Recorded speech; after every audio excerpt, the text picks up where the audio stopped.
Welcome back to the channel, Bad Boy Gaming. Joey Moss is having a bad hair day, so he's taking the day off camera. But you're stuck here with me, Mr. Moss. Welcome back. I think I might be more fun than Joey Moss. Well, you never know. Any Hooters, let's get right into this. We got some badass cards to discuss. I am really excited about this one. A $70 reprint. $75, I mean, depending where you get them, I guess. Much overdue, but let's just jump right into some other cards. I have yet to go over these myself. All right, so I'm going to review them as we go over them right now. Let's start from the left. Johnny's Last Stand. It's a 4-drop. Whenever a creature or planeswalker you control dies, you may sacrifice a Johnny's Land Stand. If you do, create a 4/4 white avatar creature token with flying. Okay. When a spell or ability an opponent controls causes you to discard this card, if you control a planes, create a 4/4 white avatar creature token with flying.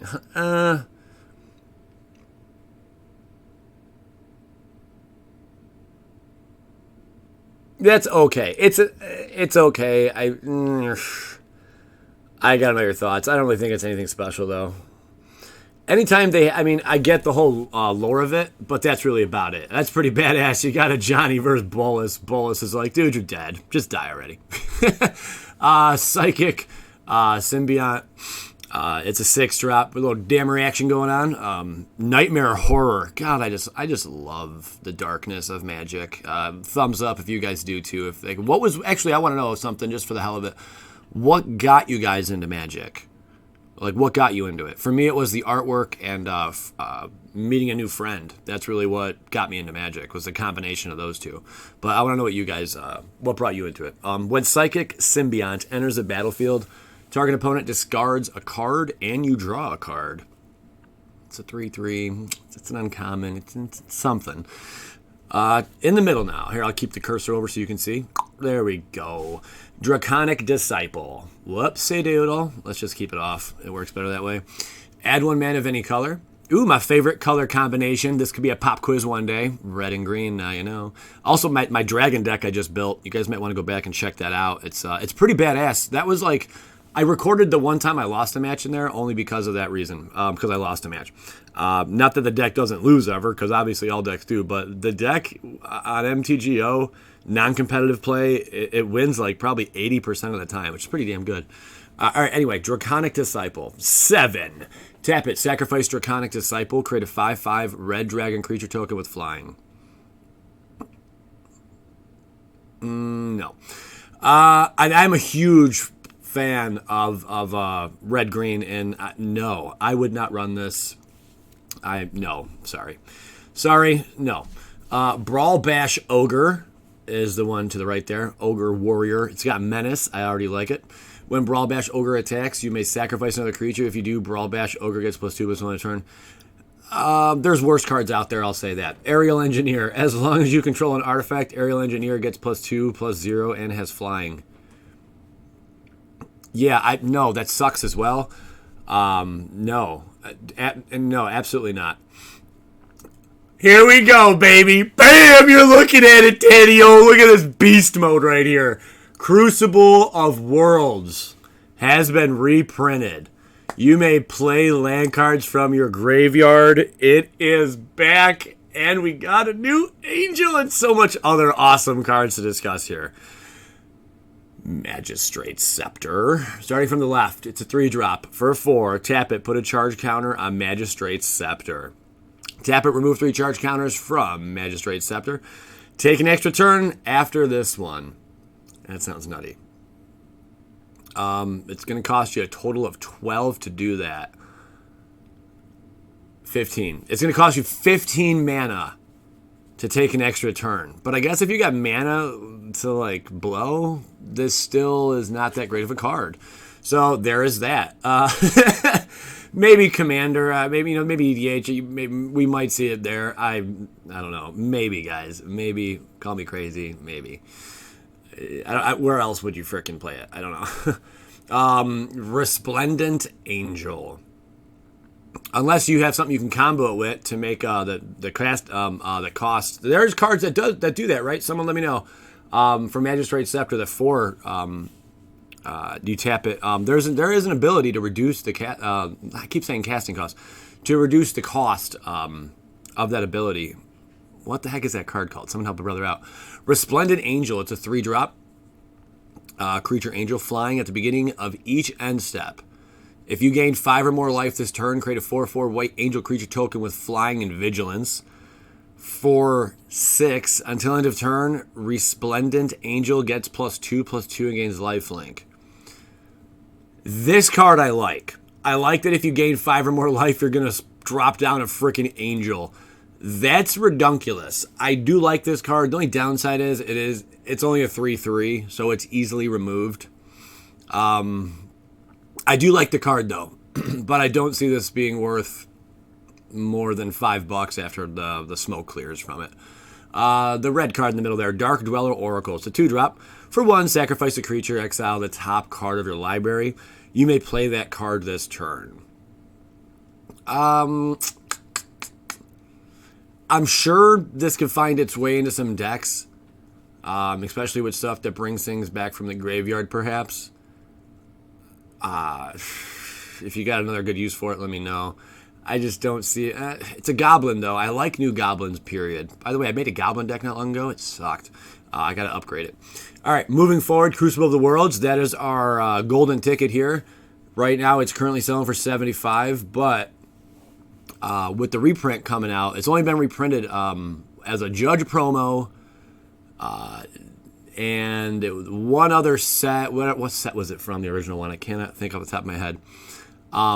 And it was in like Kaladesh as a masterpiece or invention, whatever it's called, masterpiece. So there's that. And now we have this copy of it.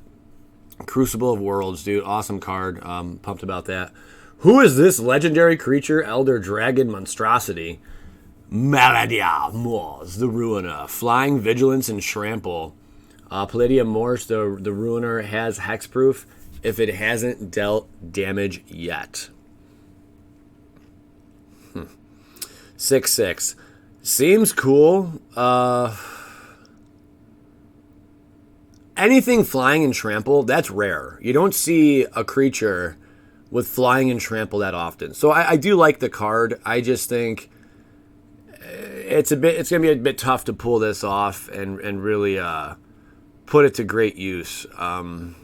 But it's cool that we got a new Elder Dragon out. I do like that. And you guys know I love my dragons, but this is it's an okay card. I don't think it's that amazing though. I think it's okay. What else we got? Elvish Clan Caller. It's a 2-drop. Other elves you control get +1/+1. For 6, search your library for a card named Elvish Clan Caller.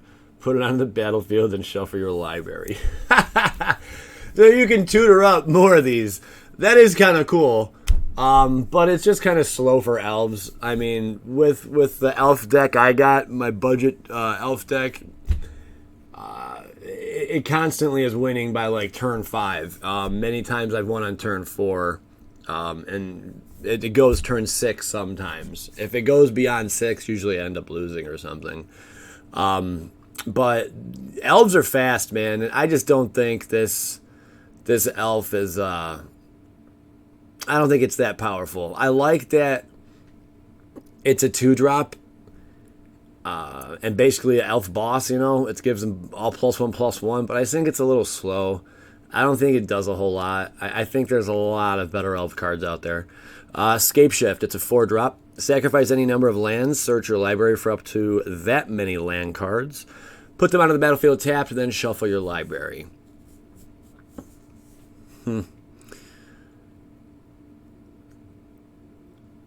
If it didn't have them come into play tapped, that would be insane. And if this was an instant, I think it'd be much better. I'm not a huge fan of this card either. I think the only thing cool about it is you can get what any freaking lands you want. So I think Commander fans are going to really like this card. I think. Let me know your guys' thought on this one. I think it's cool. You can just swap whatever lands you want for whatever lands. It's not terrible. It's not terrible. I can see it having use. Satyr Enchanter. These cards are so creepy looking. Whenever you cast an enchantment, Spell, draw a card. Sure, not bad. Volley Veteran over here. Volley Veteran enters the battlefield. It deals damage to target creature an opponent controls equal to the number of goblins you control. That's kind of cool. That is kind of cool. Actually, I like that one. I like Volley Veteran. He's a pretty good uncommon there. Mirror Image. It's a 3-drop. You may have Mirror Image enter the battlefield as a copy of any creature you control. That isn't bad either. That's actually a really good card, as long as you got the right cards. If can you imagine if this was in green? If Mirror Image was green, could you? I'm just saying, could you imagine? Could you fathom that? That'd be insane. I'd say it's a pretty solid card. I definitely want to know your guys' thoughts and opinions on any of these cards. Stop me at any time, because we have a lot to cover today. Vevictus Asmadi, the Dire. This one came out a bit ago. It's a big old sucker. You know what I'm saying? The Dire attacks for each player. Choose target permanent that player controls. Those players sacrifice those permanents. Each player who sacrificed a permanent this way reveals the top card of their library, then puts it onto the battlefield if it's a permanent card. Again, I like that it's an Elder Dragon. These Elder Dragons always have some crazy gimmick to them, or like they're just like not ridiculously strong. I think the other Elder Dragon they came out with is better than this one, but this one looks a little fun as well. It's okay. Laughless Dragon Queen. This son of a gun I really like. This thing's off the wall. Whenever another non-token dragon enters the battlefield under your control, create a 5/5 red dragon creature token with flying. It's definitely going to go on my freaking deck, 100,000 billion%. For Deuce, dragons you control get +1/+0 until end of turn. Nasty card. I'm going to throw at least one copy of this into my dragon deck. Maybe 2 copies. This thing is overpowering, especially for the dragons I run. With the ramp system I got going on. You guys got to check out the dragon deck if you haven't already. It's pretty sick. This will go in the deck immediately. I will go on MTGO and purchase it. It's going right in the freaking deck. Nicol Bolas, the RSN. Let's start with Nicol Bolas, the Ravager first. Ravager. It's 4 to bring out flying. When Nicol Bolas, the Ravager, enters the battlefield, each opponent discards a card. Not bad already. And then for 7, you're going to exile Nicol Bolas, the Ravager, then return him to the battlefield transformed.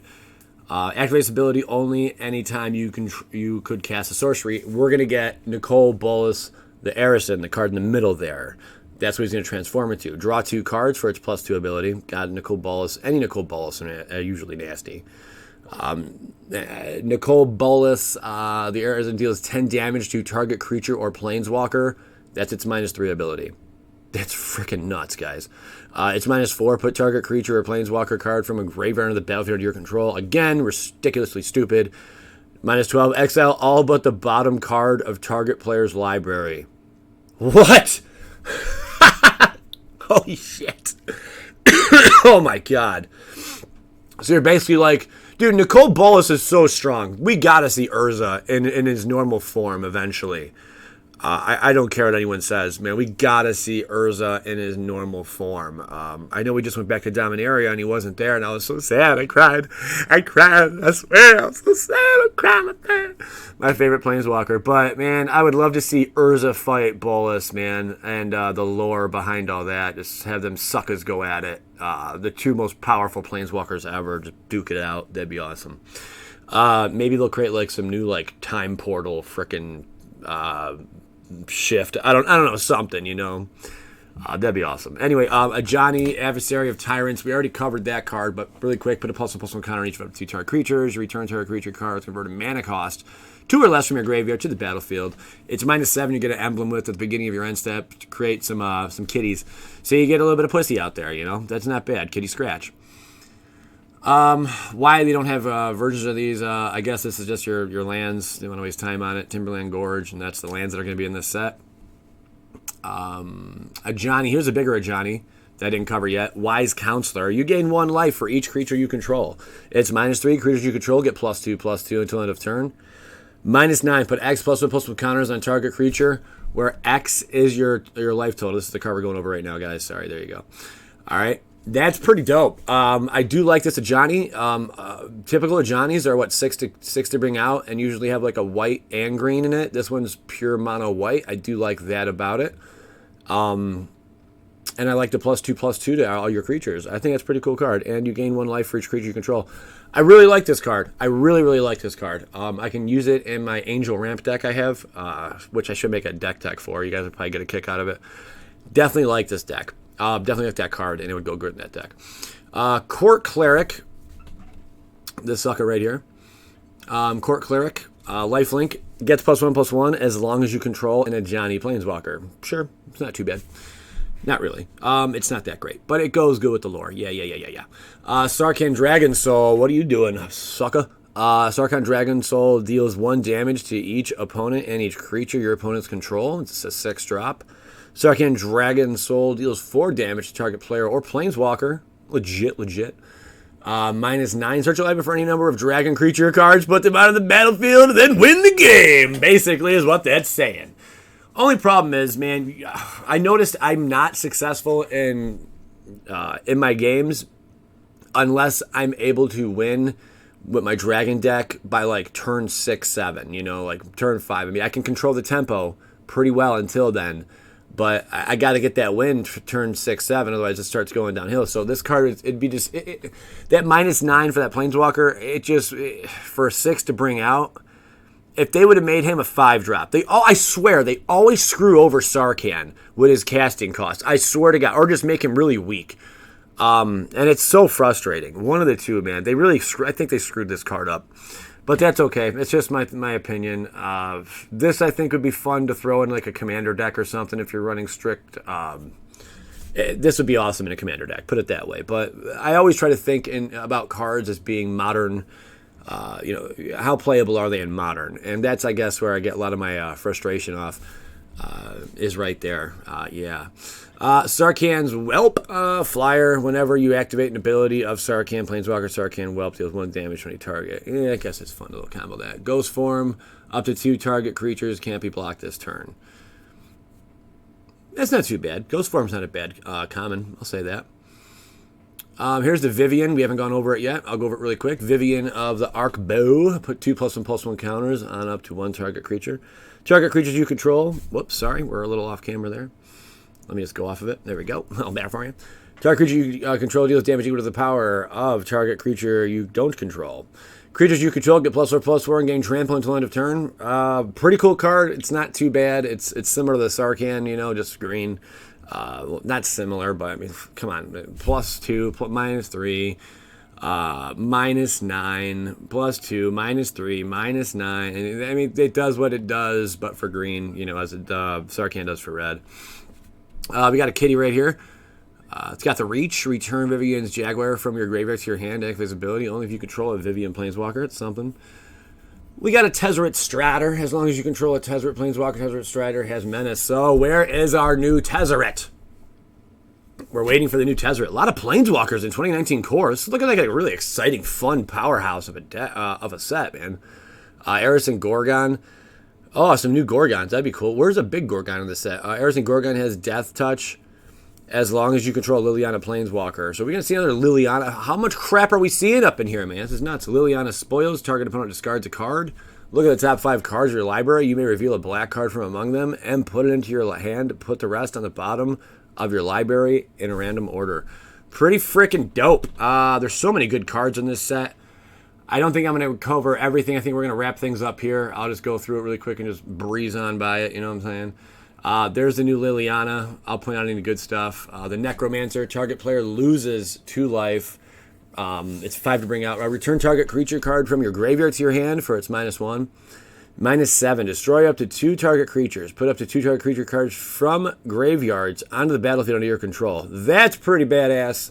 Not bad. I think it's slow, though, to get to that -7. But then again, to get to every ultimate, it's always slow. You know about Death Baron, of course. Vivian Reed.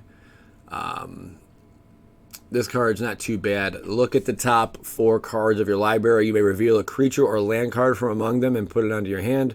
Put the rest on the bottom of your library in a random order. Destroy target artifact, enchantment, or creature with flying. It's -3. It's -8. You get an emblem with creatures you control. Get +2/+2 and have vigilance, trample, and indestructible. That indestructible is pretty cool. Here's the new Tezzeret over here. Draw a card. It's 6 to bring out. Until your next turn, target artifact you control becomes a 5/5 creature in addition to its other types. Put any number of cards from your hand onto the battlefield face down. They are 5/5 artifact creatures. Nasty. Infernal Reckoning. Cool. Anything else? I know we covered a lot of this already, so I'm just not trying to repeat it. I think that's about it. Sarah's Guardian, if I haven't told you about it. Other creatures you control have Vigilance. It's a flyer, Vigilance. That's not bad. Could be better, though. Could be better. I'm not really a huge fan. New Sphinx up in here. When Riddlemaster Sphinx enters the battlefield, you may return target creature an opponent controls to its owner's hand. There's that. Little Drake over here. What's up, Drake? Grave Waker, Bird Spirit. Nothing too crazy there. Aggressive Man. Nothing really here to see. That's so far about it. Of course, you know about Gigantosaurus. That's pretty neat. I think that wraps it up here. Demon of Catastrophes is additional cost to cast this spell. Sacrifice a creature, flying and trample. Reliquary Towers being reprinted. That's pretty cool.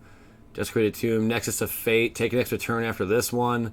If Nexus of Fate would be put into a graveyard from anywhere, reveal Nexus of Fate and shuffle it into its owner's library. If you're still watching this, give me a skadoosh, because, man, we are deep in this video. Gutter Snipe, loving it. Loving the artwork, too. Looks badass. Someone asked in a video, are we going to have full art in normal packs? No, absolutely not. Just at LGS's. Prodigious Growth. Enchant Creature. Enchanted creature gets +7/+7 in his trample. Love it. I wish it was 5 to cast that. Apex of Power. I don't think so, man. I'm not a fan of Apex of Power. I think it's a stupid card. I guess it's going to be useful in Commander, but that's really about it. Exile the top 7 cards of your library until end of turn. You may cast non-land cards, exile this way. If this spell cast from your hand, add 10 mana of any one color. Whatever, man. Sigiled Sword of Valoran. This guy in the middle. Equipped creature gets +2/+2. Has Vigilance and is a knight in addition to its other creature types. When equipped creature attacks, create an attacking 2/2 knight creature token with Vigilance. We don't know the equip cost on this yet. If it's only 2, this is going to be a really freaking amazing card. If it's 3, it's a little high. If it's 4, not a whole lot of people are going to want to play it. There's that. Rogue's Glove, some of this, some of that. Any other cool rares or mythics up in the set? We're looking at them right now. We are pretty far back. I think these are all commons. That's it, guys. All right. Definitely give me a skadoosh. I love you guys. I really appreciate you watching this long in. Yeah. And if anyone is at GP Vegas right now, or was, and got photos of anyone wearing Bad Boy Gaming merchandise, by all means, share those with me. I would appreciate it. All right, fellas, ladies, I love ya. Gentlemen, I bid you adieu. As always, PLA.